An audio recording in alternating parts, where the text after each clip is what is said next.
Hello everyone, this is Vaishali Udda. Today's our topic is attention. Attention का मतलब होता है ध्यान. Attention का मतलब होता है किसी एक पर्टिकुलर टाइम पे एक किसी पर्टिकुलर ऑब्जेक्ट या आइडियाज के ऊपर अपना कॉन्शियसनेस को फोकस करना. हमारे इन्वायरमेंट में बहुत सारी चीज़ें चल रही होती है, कुछ आइडियाज़ होते हैं, कुछ ऑब्जेक्ट्स होते हैं, कुछ थॉट्स होते हैं, लेकिन हाँ अगर उन सब में से किसी एक के ऊपर अपना फोकस करा जाए, कॉन्शियसनेस को उसके ऊपर फोकस किया जाए तो उसे कहते हैं अटेंशन.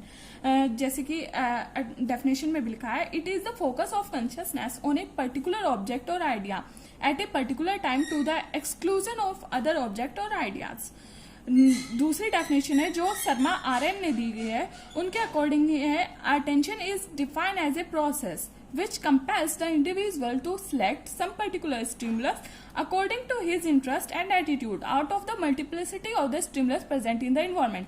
इसके अकॉर्डिंग क्या है, अटेंशन एक प्रोसेस है जिसके अकॉर्डिंग इंडिविजुअल किसी एक पर्टिकुलर स्टिमुलस को सिलेक्ट करता है उसके इंटरेस्ट और एटीट्यूड के आधार पर. और क्योंकि हमारे इन्वायरमेंट में बहुत सारे स्टिमुलस, ऑब्जेक्ट्स और आइडियाज पहले से ही प्रेजेंट होते हैं, उसमें से किसी एक पर्टिकुलर ऑब्जेक्ट, आइडियाज या थॉट्स को लेकर उसके ऊपर अपना कॉन्शियसनेस को फोकस करना ही अटेंशन होता है, किसी एक पर्टिकुलर ऑब्जेक्ट्स, आइडियाज या थॉट पे. अब आते हैं टाइप्स ऑफ अटेंशन. कितने टाइप्स की अटेंशन होती है? दो टाइप्स की अटेंशन होती है, वॉलंटरी और इनवॉलंटरी. वॉलंटरी अटेंशन उसे कहते हैं जिसमें हमारा कॉन्शियस एफर्ट्स लगाने पड़ते हैं हमें किसी अटेंशन को देने के लिए. जैसे कि अगर हम किसी मैथ्स की प्रॉब्लम सॉल्व कर रहे हैं, जब तक हमारा कॉन्शियस एफर्ट नहीं लगेगा, हम एफर्ट्स नहीं लगाएंगे, हम वर्क नहीं लगाएंगे, तब तक हम उस मैथ्स की प्रॉब्लम को सॉल्व नहीं कर सकते, हम उस पर अटेंशन नहीं दे सकते. तो इसमें हमें खुद वर्क करना पड़ेगा, कॉन्शियस एफर्ट लगाने पड़ेंगे. फिर आती है इनवॉलेंट्री अटेंशन. इनवॉलेंट्री अटेंशन में हमें कोई कॉन्शियस एफर्ट नहीं लगाने पड़ते, ये बिना कॉन्शियस एफर्ट्स के हो जाता है. ये दो टाइप्स के होते हैं, स्पॉन्टेनियस, इनफोर्स.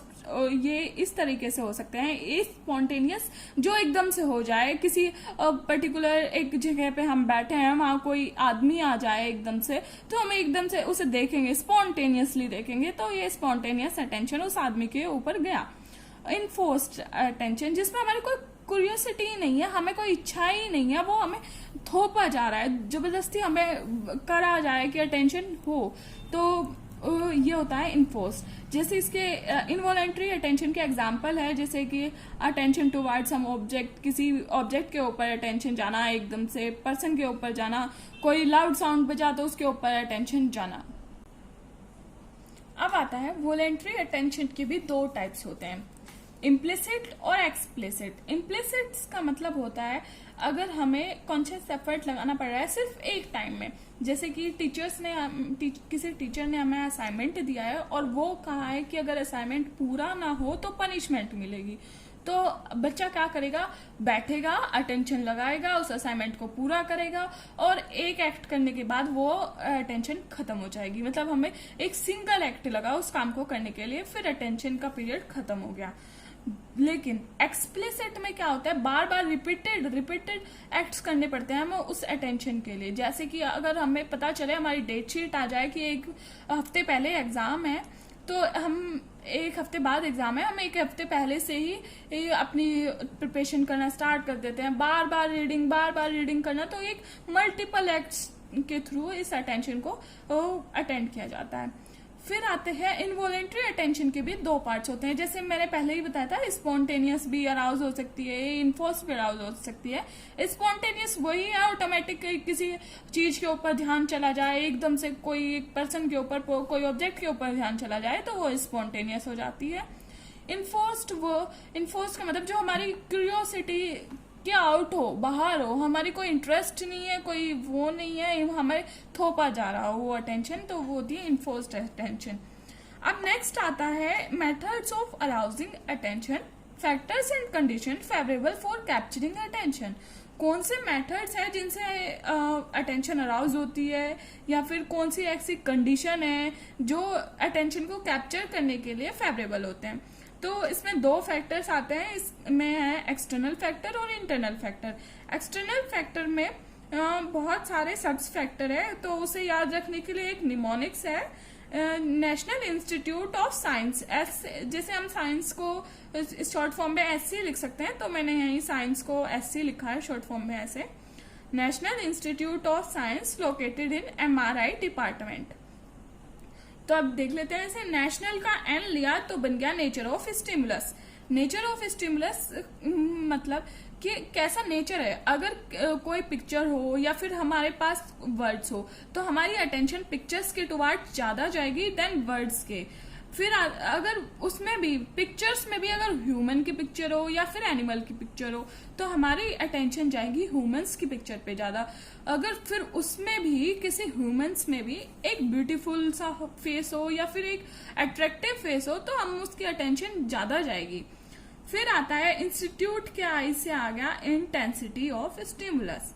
इंटेंसिटी ये एक रूल है कि जब भी कोई ब्राइट लाइट मतलब कोई हाई इंटेंसिटी जब भी होती है किसी चीज की, वो ज्यादा अटेंशन गेन करती है। जैसे कि ब्राइट लाइट, लाउड साउंड या फिर एक अच्छी सी तीखी सी स्मेल, तो ये सब ज्यादा अटेंशन गेन करती हैं। फिर साइंस के एस से आ गया size of stimulus. Size of stimulus, जितना ज्यादा बड़ा साइज होगा किसी चीज का, उतनी ज्यादा हमारी उसके ऊपर अटेंशन जाती है। साइंस के सी से आ गया कंट्रास्ट और चेंज। कोई भी अगर किसी चीज में हमें कंट्रास्ट दिखे या चेंज दिखे, तो हमारी अटेंशन बहुत ज्यादा जल्दी जाती है उस चीज के ऊपर। जैसे कोई नई बिल्डिंग दिखी तो हम एकदम से हमारी अटेंशन उस बिल्डिंग के ऊपर जाती है। कोई नया टीचर कॉलेज में आए तो अटेंशन जाएगी। अब फिर आता है location of, L for located से आता है location, L for location of stimulus. Location of stimulus किसके, अगर हमारे ऑब्जेक्ट कोई हमारी आंखों के पास है, तो हम उसकी अटेंशन ज्यादा जाएगी, हमारी अटेंशन ज्यादा गेन करेंगे वो। अगर कोई ऑब्जेक्ट बहुत दूर है तो उसकी अटेंशन कम होती है। फिर आता है एमआरआई के एम से आ गया मूवमेंट ऑफ स्टिमुलस। मूविंग, अगर कोई ऑब्जेक्ट या कार कोई खड़ी है या फिर कोई कार, एक कार है जो खड़ी है, एक कार चल रही है, तो जो चलती हुई कार है हमारी अटेंशन उस पर ज्यादा जाती है। आर फॉर एमआरआई के आर से आ गया रिपीटिशन ऑफ स्टिमुलस। अगर कोई बच्चे की कॉपी में एक बार गलती है तो उसकी अटेंशन कम जाएगी, हमारी अटेंशन उस पर कम जाएगी। अगर बार बार वही गलती रिपीट हो रही है, तो टीचर्स या हमारी अटेंशन उस पर ज्यादा जाती है। फिर आई से आ गया आइसोलेशन ऑफ स्टिमुलस। कोई भी किसी चीज को आइसोलेट करेंगे तो उसकी अटेंशन बहुत ज्यादा जाती है। जैसे कि अगर कोई बच्चा एक क्लासरूम में अकेला बैठा है एक कोने में, तो हमारी सबसे पहले बच्ची के पास अटेंशन जाएगी उसके। डी फॉर डिपार्टमेंट से आ गया D for definite form of object. अगर कोई पिक्चर्स है तो उसमें कोई फिगर बनी हुई है और एक बैकग्राउंड है, तो हमारी डेफिनेट फॉर्म यानी फिगर पे ज्यादा अटेंशन जाती है देन बैकग्राउंड से। अब आते हैं इंटरनल फैक्टर। इंटरनल फैक्टर वो होते हैं जो मतलब हमारे अंदर के फैक्टर होते हैं, जो हमारे एक्सटर्नल फैक्टर इन्वायरमेंट में जो प्रेजेंट होते हैं स्टिमुलस के या फिर इन्वायरमेंट में प्रेजेंट होते हैं। जो इंटरनल फैक्टर जो हमारे खुद के अंदर प्रेजेंट होते हैं, तो इसके लिए निमोनिक्स है इमोशन इम्पोर्टेंट। इम्पोर्टेंट को हम ऐसे मार्क कर देते हैं किसी भी चीज में, IMP इम्पोर्टेंट, तो इसमें IMP मैंने इम्पोर्टेंट के लिए ही लिखा है। इमोशन इम्पोर्टेंट है माँ। एक बच्चा कह रहा है, अपनी माँ से ऐसे याद कर सकते हैं, इमोशन इम्पोर्टेंट है माँ। तो इमोशन के ई से आ गया इमोशन। इमोशन क्या होता है, अगर हम सैड है तो हम किसी चीज पे ज्यादा अटेंशन नहीं दे पाते हैं। हमारा वही चीज हम बार बार सोचते रहेंगे। किसी एक पर्टिकुलर चीज के लिए हम सैड है तो हम उसी के बारे में बार बार सोचते रहेंगे, तो हमारे इमोशन बहुत डिपेंड होते हैं अटेंशन गेन करने के लिए। फिर इम्पोर्टेंट के आई से आ गया इंटरेस्ट। अगर एक बच्चा है, इंटरेस्ट बहुत इंपॉर्टेंट होता है अटेंशन के लिए। अगर एक बच्चा है उसको फुटबॉल पसंद है और हम कहे आपको बास्केटबॉल खेलना है और दोनों के ग्राउंड आमने सामने ही है, लेकिन